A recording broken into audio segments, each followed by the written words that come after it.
মৰমৰ ছাত্ৰ-ছাত্ৰীসকল, আজি আমি এক্সাৰসাইজ 4.2 এক নম্বৰ একৰ এই প্ৰশ্নটো লৈছোঁ। ইয়াত এইটো প্ৰমাণ কৰিব লাগে। এতিয়া আমি লেফ্ট সাইডৰ পৰা এইটোৰ মান A, এইটোৰ মান B আৰু এইটোৰ মান C ধৰি ল'ম। ধৰা হ'ল বা let y plus z minus x equal to a, z plus x minus y equal to b. English মিডিয়ামত হ'লে এইটো let লিখিম আৰু x plus y minus z হ'লে এইটো c ধৰি ল'লোঁ। এতিয়া a আৰু b প্লাছ কৰিম। এতিয়া ইয়াৰ পৰা কি পাম? a plus b কিমান হ'ব? a plus b কৰিলে x কেঞ্চেল যাব, y কেঞ্চেল যাব, এইটো হ'ব 2z। ঠিক তেনেধৰণে b plus c ৰ মান হ'ব, b আৰু c প্লাছ কৰিলে y আৰু z কেঞ্চেল যাব, এইটো হ'ব twice x। আৰু c plus a এইটোৰ মান হ'ব ঠিক তেনেধৰণে twice y। এতিয়া আমি অংকটোত এতিয়া a plus b plus c উলিয়াম আৰু a plus b plus c আৰু এইটো হ'ব a plus b plus c কৰিলে ইয়াত minus x আৰু plus x কেঞ্চেল গ'ল, plus z minus z cancel গ'ল আৰু minus y plus y cancel গ'ল। তেতিয়া থাকিব x plus y plus z।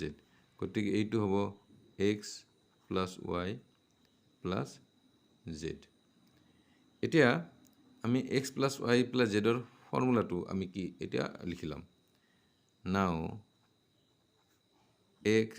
এতিয়া যিহেতু আমি a plus b plus c ধৰিলোঁ, a plus b plus c ৰ ফৰ্মুলাটো লিখিম। a plus b plus c whole cube equal to a cube plus b cube plus c cube plus 3 into a plus b,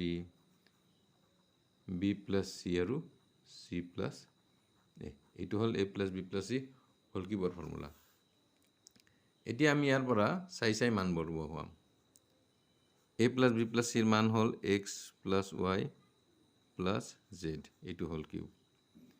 এতিয়া a হ'ল y plus z minus x cube, এইটো a ৰ মান এইটো।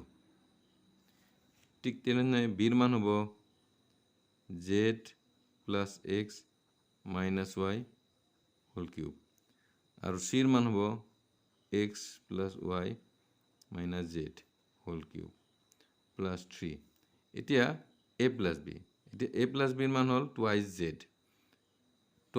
twice x আৰু twice y বহুৱাই দিম। এইটোত বহুৱাই দিম twice z। Next b plus c ৰ মান হ'ল twice x আৰু এইটো হ'ব twice y।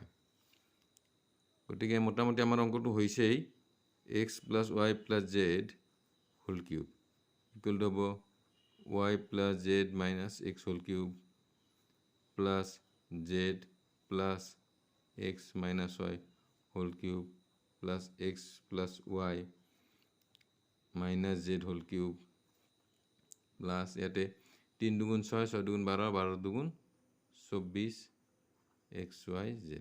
গতিকে এইটো আমি প্ৰমাণ কৰিব লগা আছিল।